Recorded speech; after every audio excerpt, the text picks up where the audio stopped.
Hello, and welcome to this episode of Human Rights Magazine. My name is Derek McCush.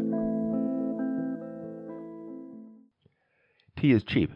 For example, in Montreal, where I live, the local supermarket sells packages of tea from a well-known multinational company for only $12, or about €8. With 216 tea bags in the package, this will do me for several months. The cost of tea for consumers is really low given the volume of tea that is grown, half of it produced in China by some 80 million people. But it is workers in places like South Asia that have significant problems, where there is a long history of worker exploitation dating to colonial times. Tea workers throughout South Asia suffer from widespread child labor, gender discrimination, and wage theft because they are usually low caste and poor. Throughout South Asia, workers on many plantations say that they can barely afford food, let alone other expenses, while those who run the plantation say their costs have risen too much and they're not making a profit as it is. In this episode of Human Rights Magazine, Chloe Friedland discusses the challenges in tea farming with several experts. Tea is the second most globally consumed beverage next to water, and has a history that goes back thousands of years to China, where legend has it that Emperor Shen Nung was drinking a cup of hot water outside on a breezy day when leaves flew into his cup, creating the first ever cup of tea. Being an avid tea drinker myself, I was fascinated by this ancient history of steeped leaves. I began to want to learn more about the tea industry as it exists today. As someone who is particularly interested in human rights issues, I wanted to conduct an exploration into the world of tea today through this lens. I had the opportunity to speak with prominent figures in the industry from both tea companies and organizations working to promote the ethical sourcing and fair treatment of workers in the tea sector. I first had the opportunity to speak with Katie Sir, certified tea sommelier, yes, like wine, but for tea, and founder of the Monarch Tea Company in Ontario. With tea, or the power of it, speaking to that, is what I love is it's so universal. So there's the top main tea growing regions in the world. So China being number one, India, Sri Lanka, Kenya, as well as Taiwan are some of the top main growing regions. But tea is so central to so many different traditions and customs. So I grew up drinking it with my grandmother, who was Irish, but then there's people who, like in China, they'll have their special like pu'er or a specific oolong that they'll enjoy. Japanese tea has so much beautiful customs and history. There's Tibetan, Argentinian, Colombian, Indian, of course, has its own complete tea culture with chai, as well as so many other beautiful teas like Darjeeling and Assam. So every part of the world often has a special little story. Either they're a tea growing region, or if not, there's often tea involved in the custom of getting together with friends or family. So I just love that no matter where someone is from, there's often a special story behind tea that they'll connect with. You were telling me in your email and now, so like as a tea company, what you mainly do to ensure your tea is coming from ethical places is having it ETP certified. Is that like the main certification like tea companies would look for? Yes. So it's interesting. So as a tea company, especially someone like myself, such as in Canada, so you can either get your tea a couple different ways. You can have kind of a wholesaler who's like, in the way they're the middleman, so they'll buy directly from the farms. They'll have relationships with the farmers, and then they'll import the tea into like where I am, Canada, or if they're in the US or any different countries. And the benefit of that, or at least for myself as a smaller tea company, if you have a reputable tea wholesaler that's well known in the industry, is they're able to take care of a lot of the large logistics in terms of like shipping, freight charges, getting it here either on, usually it's coming by ship. And then they're also able to have really good relationships with the farmers. So that's kind of in transparency what I do. I have like a Canadian wholesaler that's really well known, trusted, that I'm able to purchase the tea from. And then when I was researching different wholesalers, I'm always looking for like what is their background and how are they purchasing their tea, so I can trust like they're all ETP certified. So I know like, okay, I can buy this in good trust. You can also choose to buy directly from the farms. So I often get emails from different kind of tea farms from around the world saying like, hey, this is our newest tea. The downside of that as a small business is that you directly have to pay shipping and freight costs, but you also have to kind of deal with the government in terms of like importing, and it can get really complicated importing food such as tea into the country. So that's why for myself personally, I like to go through a wholesaler. larger companies, like really, really big companies, might have their own direct relationship with the farm, right, or they're able to kind of import directly with farmers and deal with like the paperwork of bringing in food. Okay. So that's kind of why I personally choose to use a wholesaler. Other people might have a different story. Like, do you think that finding, like, having tea that's ETP certified is like more of a challenge than if you were to just not look for the certification? Oh, that's a good question. I kind of want to say yes. In a way, I almost had to research myself. Like, it wasn't like right on the front of the website. Like, when I was looking for wholesalers, a lot of times you actually have to go to like the FAQ section or like email them directly and be like, hey, what standards do you have for like sustainability as well as like worker welfare? And so it actually took me a while to kind of discover the ETP as well. And it was just through like searching and then finding, okay, this is what I want to start looking for. And I believe there needs to be more transparency in the tea industry. And that's something even as a business myself, I'm looking to do. It doesn't say anywhere on my packaging that this is ETP certified. So that's somewhere as myself that I could do to create awareness for the organization as well as get customers questioning. Because in general, we're seeing in the food and beverage industry a trend towards people wanting more transparency and understanding what goes into their product. And I also want to make sure I'm not greenwashing anything and just putting this label on for the sake of making it look or getting more people to purchase it. So actually standing behind what I'm saying and what tea companies are saying that they're doing. So yes, I agree there needs to be more awareness as well as more consumers kind of asking questions on where their tea is coming from. Just like we see so much of it in the coffee industry. As you mentioned, we're not seeing as many questions being asked in the tea industry. So kind of bringing light to those matters. My conversation with Katie allowed for me to learn about the power of tea and how foundational it can be to communities throughout the world. I completely agree that it can be a great place to start when forming connections with others. Next, I was fortunate to be able to speak with Sabita Banerjee, founder of a nonprofit called Thirst, standing for the International Roundtable for Sustainable Tea, based in the UK, whose vision is to create a sustainable and fair tea industry where, above all, farmers and workers are empowered and their rights are protected. First question is, what do you think are the most prominent issues facing tea workers in the tea industry today? Good question. There are so many issues facing them, but it's facing not only tea workers, but also small-scale tea farmers, and there are more and more of those coming along. In fact, it's starting to become more than the tea plantations. But these issues, so the kind of issues they face are very low wages or low income, poor housing, healthcare issues.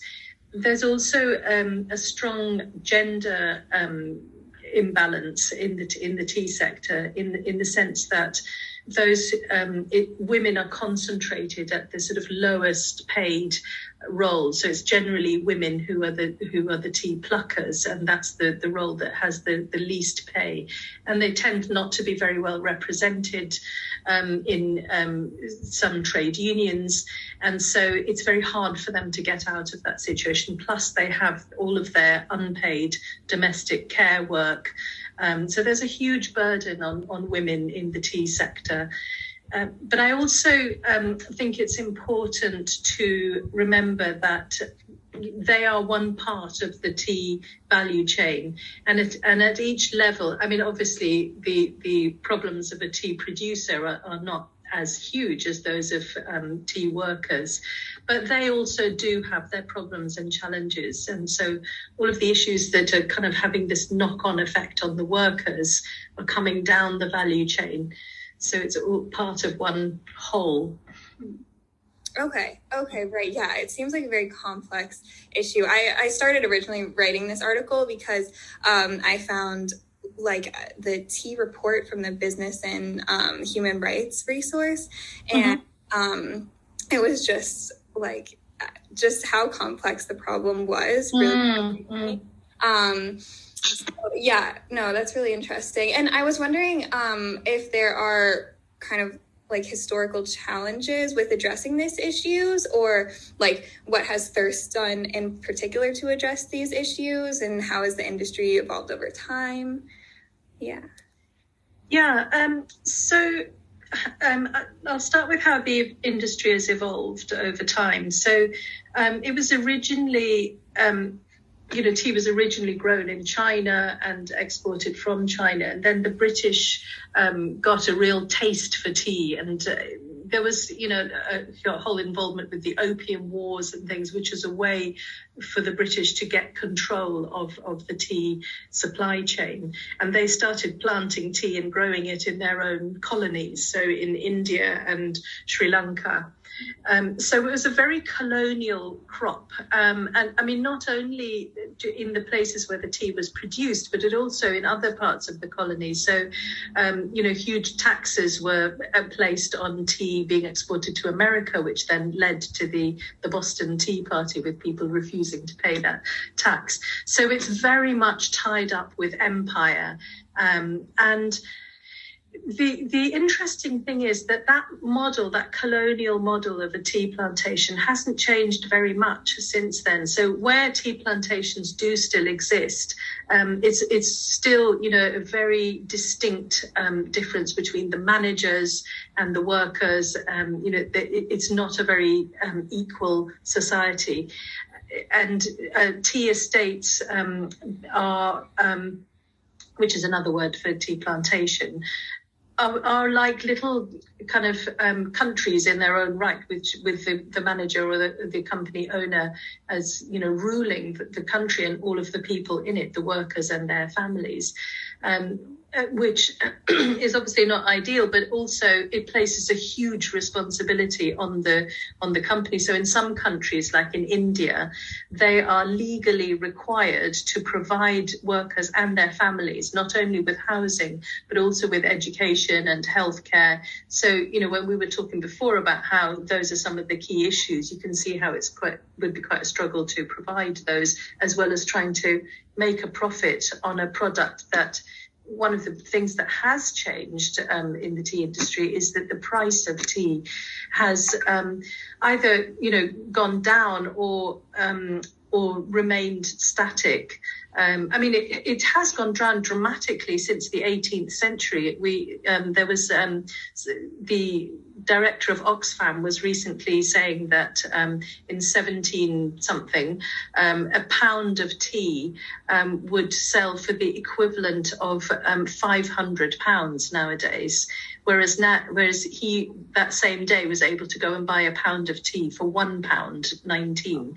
So, the tea as a product has become massively devalued, while the producers still have the responsibility to look after all their workers. And that, the share of the price has to then be shared with all those people. And the distribution of value is also very unequal. So those at the packing and retailing end, they keep much more of the value.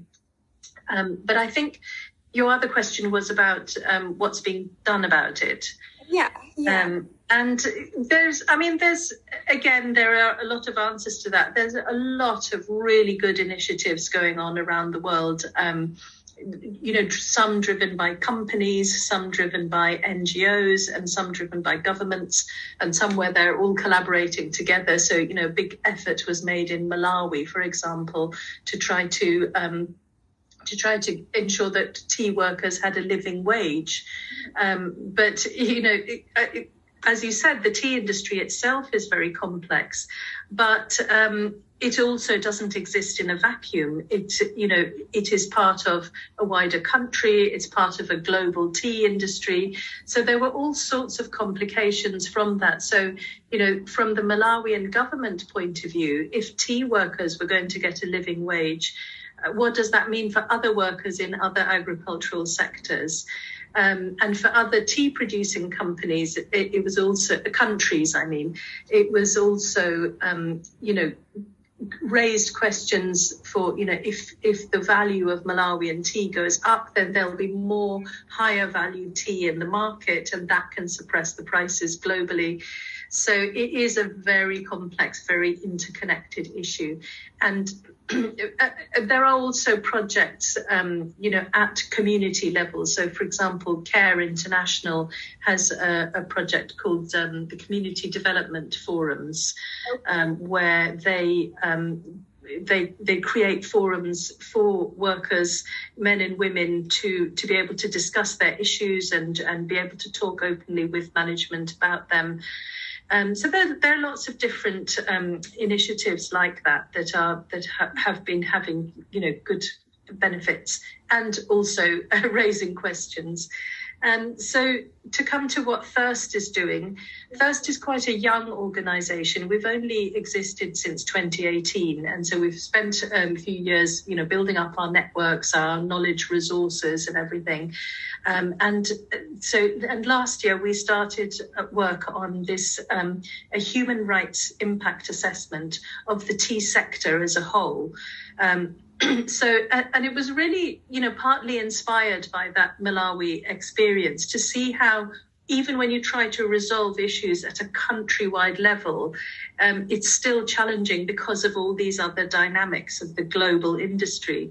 So at Thirst, we feel it's important to look at the tea sector as a global sector and to look at what's being done at a sector level, because if you can identify what is happening at a sector level that might be driving some of those human rights issues, then you can resolve them at a sector level. You can find solutions, or you can slightly adjust the way that things are done to try to reduce the human rights impact at the field level.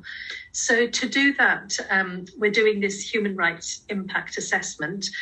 So in year one, we did a literature review, kind of bringing together. Was that the report that you said you read?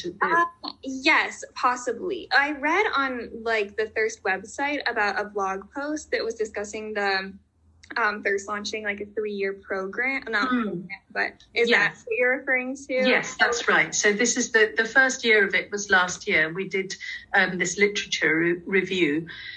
So what we were doing, because a lot of the good work in the tea sector in terms of looking at issues of tea workers and farmers tends to happen in just one region of India, Assam, and in Kenya.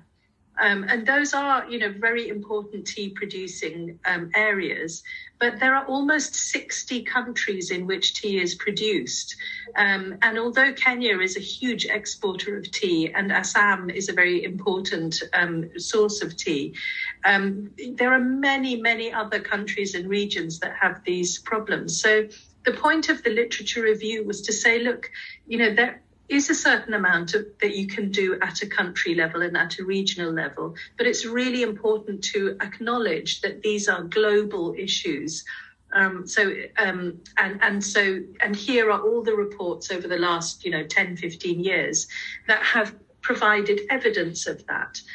And so now that we have that evidence that these issues exist, across the sector, the next phase is to analyse why they're happening, what are the root causes of those issues, what's driving them, not just at the local level, but throughout the value chain. So, the discussion that we held a round table after the literature review was published, and which, stakeholders from around the world attended that. And they, their feedback was that one of the big drivers of these issues is the fact that the price of tea is just too low. We are just not paying enough for tea to enable decent work and living wages to be paid. Obviously the problem is more complex than that, but trying to identify things like that which are driving it. So we're going to do more analysis in this second phase. We're going to do a survey of tea producers to find out from their perspective, what is stopping you from being able to pay living wages? What is stopping you from being able to give the houses that your workers live in to them so that they own them, rather than and so that they can repair them themselves, etc., rather than them having to always just depend on the company. And so we hope that survey will provide us with evidence of how the purchasing practices of people who buy tea, and how other issues like government policies, etc., and general, economic circumstances, how they impact on tea producers in such a way that either hinders or helps them to respect the human rights of their workers. So that's one thing. The producer survey will be doing key informant interviews with experts in the tea sector, and also technical experts like people who are experts on gender issues or international trade, things like that.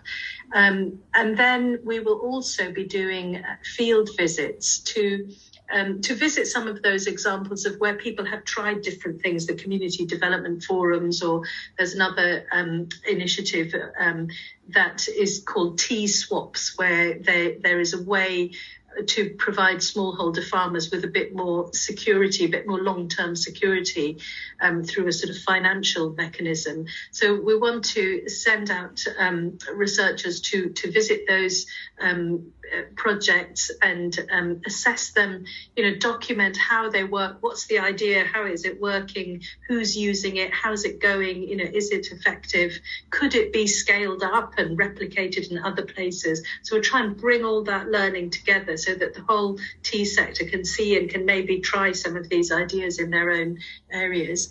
And so then at the end of phase 2, we will have not only the literature review saying here are the problems, but we'll also have the reports from these 3 areas saying, again, these are probably some of the things that are driving the problems.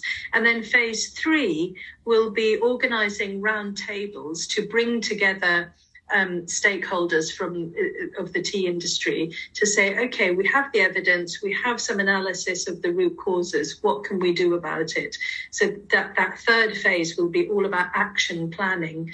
And then the 4th phase, after those plans have been put in place, will be about accountability. It'll be going and seeing, okay, what changes have been made, have they worked, do things need to be done slightly differently.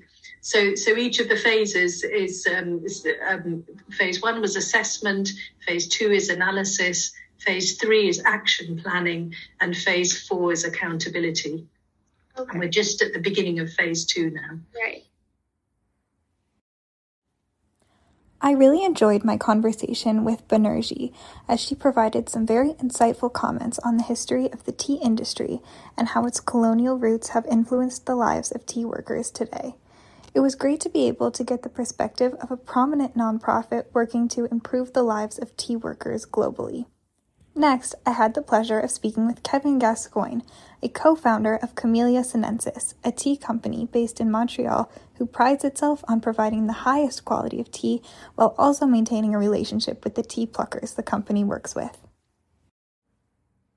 I would love for you to tell me a bit about yourself and your experience in the tea industry, like how long you've been in the industry and where have you traveled, things like that. Okay.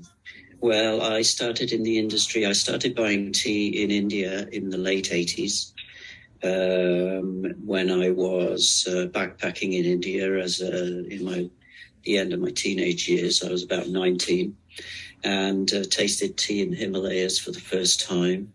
I'd been drinking tea as a hobbyist in England during my teenage years. And as you probably can hear, I come from the north of England.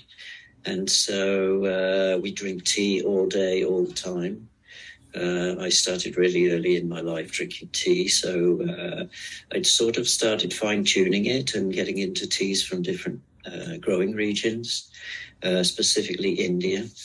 And then I went to India in the late 80s and I started buying a bit of tea. I tasted fresh tea in the gardens there, and I got very excited about that. And I started buying and selling it a little bit, but mostly I started writing about it. That's sort of what my strongest subject was at school. So writing was my thing, and I managed to get some stuff published in magazines in Japan and UK and also in the States. And then people started asking, well, where can we get this great tea that you're talking about? So I started buying and selling a bit more. And then in the middle of the 90s, I started selling on the internet when the internet was just new. It was sort of just happening, just starting to happen, which is hard to imagine now because it's so much part of our life. But there was a time before internet. So as it was just starting, I was one of the first people selling products online. Mm-hmm. And then in the end of the 90s, I met these three guys that were running a kooky little tea house downtown Montreal, but had big ideas. And we got together, we got on really well, and we started working together as a team. We had skills that really complemented each other. I was good at the sourcing and talking about it, but I was pretty bad when it came to office work. And the other guys kind of filled the gaps, and they started traveling to other countries, and we ended up with this fantastic catalogue of teas that were all bought directly from the growers, backed up by loads of information that we picked up as we were traveling to source and meeting the growers. We're coming back with all first-hand information instead of rumors or stuff we'd read in books or this, that, the other, which was most of the information that we had previous to that was where this came from, right. Supposition and so on. And then we, gradually we moved from serving tea to having a shop and then having another shop and another shop. And our catalogue of teas that we bought directly in the gardens became the center of what we do. So, and then the company developed. We did publishing, education. We moved on to doing more wholesale. And the part of the company where we buy the tea, import the tea, distribute the tea, and sell it in our shops really became our focus in life. So that was really how it happened. And then in 2015, we started talking about this tea studio project, which I mentioned, which is just one of our many side projects that we do. But it was the one that sort of took your attention when we were talking last time. Yeah. Okay. Well, thank you so much. That's amazing. And then did you tell me in our previous meeting that you wrote or helped write like a fair trade agreement with? Yeah, that's right. I was selling tea in the 90s, and some of it was coming from Fair Trade Gardens. So I called Fair Trade Canada, who had been dealing mainly with coffee because that was their big thing at the beginning was the Fair Trade coffee. So I spoke to them and they said, well, we don't actually have a contract for tea. Mm-hmm. So I said, well, let's write one. Right. So I sat down with the people from Fair Trade Canada at the time, and we wrote the contract, and I got the first license for Canada. So I've really been working with the Fair Trade people since the beginning as far as tea is concerned in Canada. Okay. If you could just tell me a bit about Camellia Sinensis' business model. Like I know that the company prides itself on very high quality tea, buying it, at a high price at the source. Mm-hmm. Yeah, we sort of a combination of two things. One is we really want to buy the best tea we can possibly buy. We don't like to cut corners on that. I mean, that's easy to say, but we're really, really, really serious about it. So apart from the super fancy stuff that costs a lot of money and there's won competitions in Asia, we do that stuff. But even when it comes down to the best $10 Chinese green tea of a certain leaf style that we can find, we'll really put a lot of effort into finding that tea. So then our model is based on the four of us traveling to Asia, knowing the producers, buying the teas, paying a really good price at the other end, Right. so that the producers like us. We're respecting their product, we're respecting the work they do, and the generations and of tradition that are behind everything that they're doing. So representing this beautiful product as far as the production and the artisanal activity is concerned. And then we bring it straight back. We don't pay any intermediaries. We don't have people that we have to pay in between. We have to pay the broker, and we have an agent in Canada, but we're not paying like distribution companies. Okay. And then the great thing is that we can stand in the shop and we can sell it to the customers at a really good price too, because we haven't had to pump up the price because of, being such a direct source. Mm-hmm. So even people that are coming in who are used to drinking a regular tea are getting a very high quality tea for the same money. And it means that people can fit it into their weekly budget more easily. You can fit into their grocery list more easily, instead of just having the super fancy stuff, and it's too expensive for anybody to really have any access to it. Because we really believe that everybody should be drinking tea. It's really a drink for the people. And what are some of the biggest successes you've seen since the tea studio was created? So we've had a few things. We've been really happy with the tea. We've been really, really happy with the team that work for us. I didn't mention that the team that works for us is all women, and they're in an area where it's tribal, and women really don't have a lot of opportunities to have an adult life, Mm-hmm. aside from getting married very young. Right.